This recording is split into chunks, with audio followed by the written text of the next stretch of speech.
Le débat de ce Smart Impact consacré au partage des richesses, à l'image des patrons et évidemment à la taxe Zuckman. On en parle avec Mathieu Baquin. Bonjour.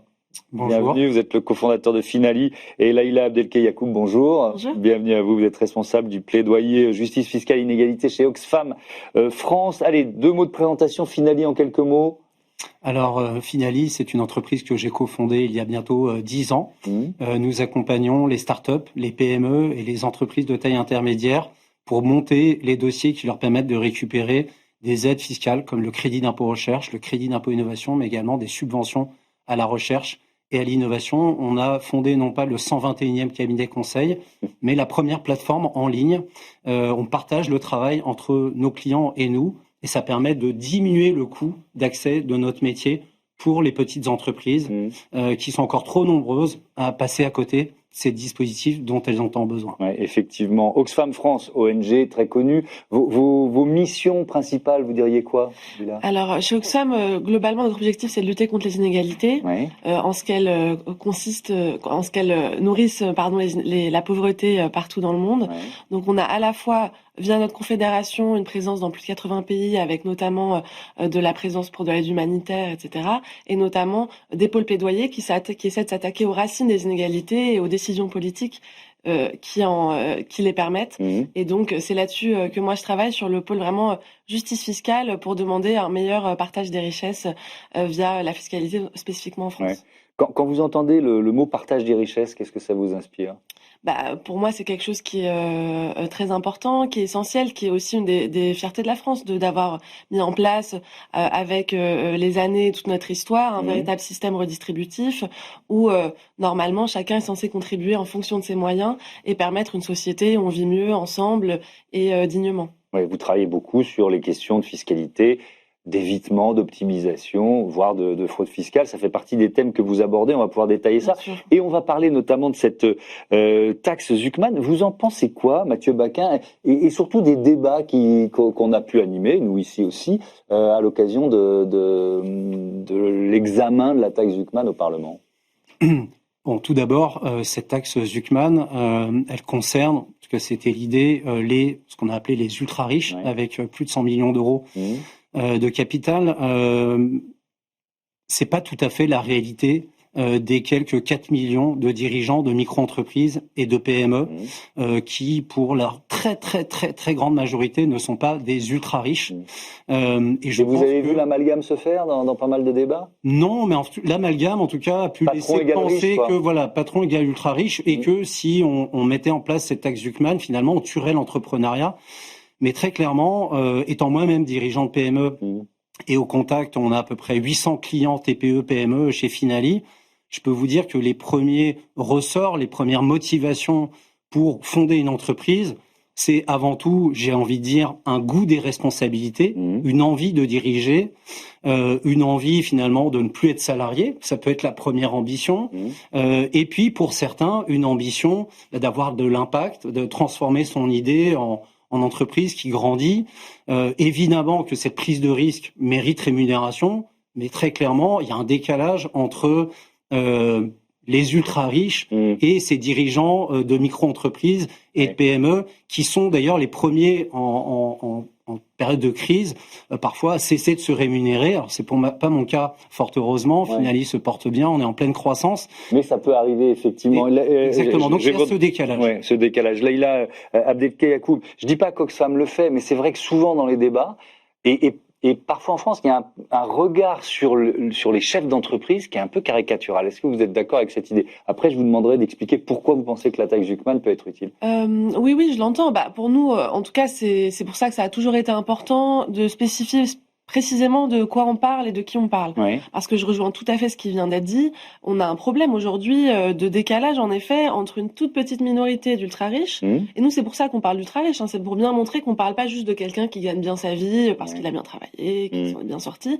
On parle vraiment d'une minorité qui vit un peu hors du monde avec des fortunes vraiment colossales. Et donc, en effet, c'est pas du tout le cas de la plupart des dirigeants d'entreprise. Et c'est même un problème dans notre pays, qui a un véritable décalage où vous pouvez vous retrouver avec des gens qui ont des très grandes entreprises avec des très très gros bénéfices, qui se retrouvent à payer moins d'impôts parfois que des dirigeants de PME. Donc ça, c'est un vrai problème, et c'est pour ça que c'est à ça qu'on doit s'attaquer, à ceux qui arrivent à échapper à l'impôt, alors que les autres payent leur part et parfois ont même du mal à payer leur part. Cette taxe Zuckman, elle a été critiquée, peut-être aussi caricaturée, en disant que notamment comme elle intégrait l'outil de production à cette notion de patrimoine, des 100 millions de patrimoine, eh ben elle risquait de fragiliser le tissu industriel français. Qu'est-ce que vous répondez à ça? En fait, c'est que comme on vient de le dire, il y a un problème dans la perception qui est qu'on s'imagine un tout à chacun. Si là aujourd'hui, vous ou moi, on avait une boîte qui fonctionnait bien et que d'un coup on devait payer une énorme part alors que c'est l'outil de production. La réalité, c'est que justement, si on parle de cette toute petite minorité, c'est qu'on parle de personnes qui justement ont utilisé tous les moyens possibles pour trouver tous les moyens possibles pour éviter l'impôt.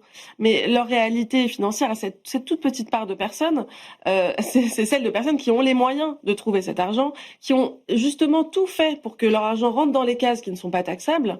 C'est-à-dire que vous avez des règles, des trous dans la raquette qui ont été mis en place dans les différentes formes de taxation, et les gens qui ont plus de moyens, qui ont des conseillers, des avocats fiscalistes, etc., des équipes entières consacrées à ça, construisent, structurent leur fortune, leur argent, leurs entreprises de manière à payer le moins d'impôts possible. Et donc, quand vous créez un impôt qui fait que ce n'est plus possible de passer entre les mailles du filet, vous avez une structuration qui peut se faire différemment, et ces gens peuvent trouver des moyens de payer. Mais c'est juste que c'est un peu loin ce qu'on imagine quand on a une entreprise normale, entre guillemets.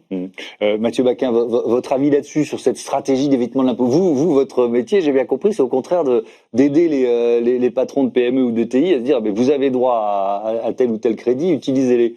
Mais est-ce que, si on pousse la logique plus loin, ça pourrait aussi être une logique d'évitement? Alors, j'ai envie de dire, en tout cas, avec la taxe Zuckman, moi, ce qui m'embête, en tout cas, sur le débat de plus de recettes fiscales, c'est finalement la destination de ces recettes fiscales. Je pense que de toute façon, on se dirige vers un moment où il faudra générer beaucoup de recettes fiscales pour financer, notamment, la transition climatique. Oui, bien sûr. On va y venir. Aujourd'hui, j'ai envie de dire, ces sujets-là, parfois, on l'a sous le nez avec notamment les feux de forêt terribles dans l'eau de cet été, parfois des catastrophes climatiques qui se rapprochent. Et si on ne fait rien, en fait, je dirais, résoudre ces problèmes après va coûter plus cher que de venir en prévention. Et donc, taxer les ultra-riches, c'est l'une des solutions pour vous? Ce qui est certain, c'est qu'on va venir... Même en nous tapant l'outil de production? À partir du moment où on va prendre vraiment conscience que, je dirais, c'est la survie de l'humanité qui est en jeu, il y aura plus de problème pour venir effectivement trouver des personnes qui seront prêtes à investir, parce que il en va effectivement de notre survie. Et je pense vous dire vrai, parce que pour l'instant c'est plutôt un mouvement inverse auquel on est en train d'assister. Je voudrais qu'on parle, tiens, il nous reste 5 minutes, le temps file vite, mais qu'on parle de dividendes et de ce que la perception que vous avez des dividendes. Je commence avec vous, Mathieu Baquin. Verser des dividendes à un investisseur, c'est quoi? C'est naturel, c'est logique, c'est quelqu'un qui a pris des risques pour financer une entreprise, c'est normal qu'il soit rémunéré? Qu'est-ce que vous en dites? Alors moi, j'aime beaucoup la règle des 3 tiers, qui consiste pour une entreprise, lorsqu'elle arrive après plusieurs années, les premières années généralement d'une entreprise sont des années, on parle de vallée de la mort même pour les 2 premières années de la vie d'une entreprise. Au bout de 5 ans, on a une entreprise sur 2 qui n'existe plus, donc c'est quand même un sport à haut risque. Qui plus est pour des entreprises qui investissent en recherche et en innovation.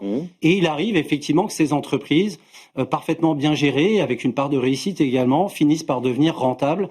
Et à ce moment-là, je trouve que cette règle des 3 tiers, qui n'est pas une règle inscrite dans la loi, mais qui est plutôt une règle pour moi de bonne gouvernance, c'est une règle finalement où on va rémunérer de manière équitable les parties prenantes de l'entreprise, les salariés. Donc 1 tiers pour les salariés. Exactement, 1 tiers qu'on réinvestit dans l'entreprise, qu'il faut pas assécher, et 1 tiers effectivement pour les actionnaires qui ont pris tous les risques lors de la création de l'entreprise ou pour financer son développement et qui méritent également un retour. Donc voilà, c'est parfaitement, je dirais, normal. Laïla Abdelkayakoub, ça fait partie des mesures proposées par Oxfam France, poussées par Oxfam France, mieux taxer les dividendes. Déjà, on peut expliquer pourquoi et surtout comment? Alors, on a une des mesures qui a été mise en place ces dernières années par Emmanuel Macron, qui est peu connue par son nom, c'est ce qu'on appelle la flat tax ou le PFU. Cette mesure, en fait, d'une certaine manière, elle plafonne la taxation des dividendes. elle se présente pas comme telle, mais de fait c'est le cas, à 30%. Ce qui fait que vous pouvez vous retrouver quand vous êtes rémunéré en dividende à être beaucoup moins taxé que quelqu'un qui recevrait autant en salaire de son travail. Donc ça, pour nous, ça pose quand même question, et on se retrouve quand même avec un système où on taxe de moins en moins les revenus du capital comme celui-là, alors qu'on taxe toujours autant le travail. Donc ça, c'est quelque chose qui pose question. Pour aussi compléter sur les dividendes, nous, c'est pas le principe, leur existence même en soi qui nous pose question, bien sûr, mais c'est comment vous pouvez vous retrouver dans des situations un peu absurdes, voire problématiques, où vous avez l'État qui parfois finance très fortement certaines entreprises.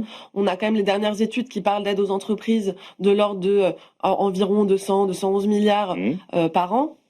Notamment sur l'année 2023. Une étude du Sénat qui a été réalisée l'an dernier. Exactement. Et les autres, elle a été parfois questionnée, mais globalement, toutes les études sont dans cet ordre de grandeur.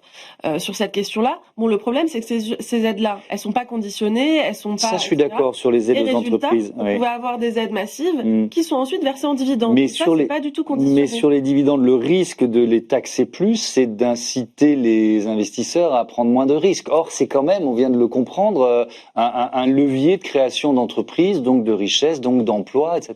Paradoxalement, vous avez une étude qui avait été faite il y a quelques années, justement à un moment où on les avait un peu plus taxés, qui avait montré qu'en fait, c'est un peu contre-intuitif, mais au fond pas tant que ça, c'est quand on les avait plus taxés, ça avait beaucoup plus encouragé l'investissement, notamment dans l'entreprise ou ailleurs, en se disant peut-être que le plus stratégique, c'est pas de rémunérer de manière massive nos actionnaires au détriment d'autres choses, on va quand même le faire, mais par contre, on va peut-être mettre cet argent dans l'entreprise, dans l'emploi, et ça peut aussi être très favorable à l'économie. Votre avis ?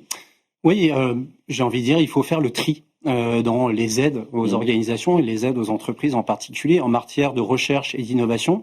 On a des rapports d'évaluation qui sont des évaluations politiques publiques qui sont menées depuis une bonne dizaine d'années et qui disent toutes la même chose sur les aides aux entreprises qui font l'effort et qui prennent les risques d'investir en recherche et en innovation, et on en a beaucoup besoin, en particulier pour les sujets de décarbonation et de transition climatique.